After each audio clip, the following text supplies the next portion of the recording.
Hello everyone. Welcome to this talk about understanding different ways of thinking. Let's explore how people in the East, like ancient China, and the West, like ancient Greece, think differently. Some people believed that everyone thinks in the same way, but that's not true. People in different parts of the world have their unique ways of thinking. It's like thinking about things in a different language. There are many languages, and they're not all the same. For example, let's imagine a game where you have to look at a picture and say what you see first. Imagine there's a picture with a big fish and many smaller fish around it. Some people would notice the big fish first, while others would notice the smaller fish and the surroundings. This simple game shows us that people notice different things, and it's a bit like how people from different places think differently too. In ancient times, people in Greece often worked alone for things like hunting or fishing. They had to rely on themselves a lot. This made them think more about themselves and their tasks,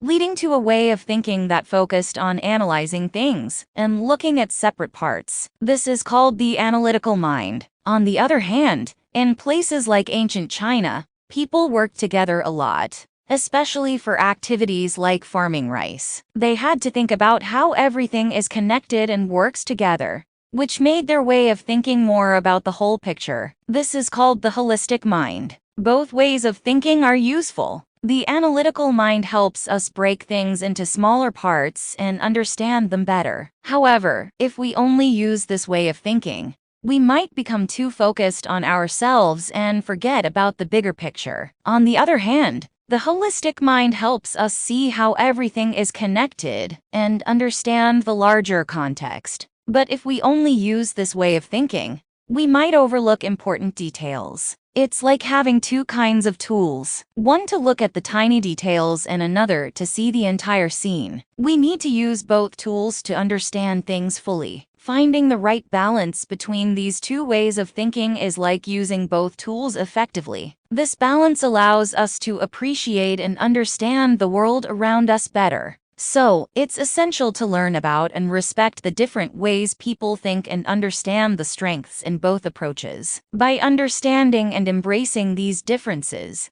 we can bring out the best in ourselves and live a more fulfilling life. Thank you for exploring this journey of understanding with me.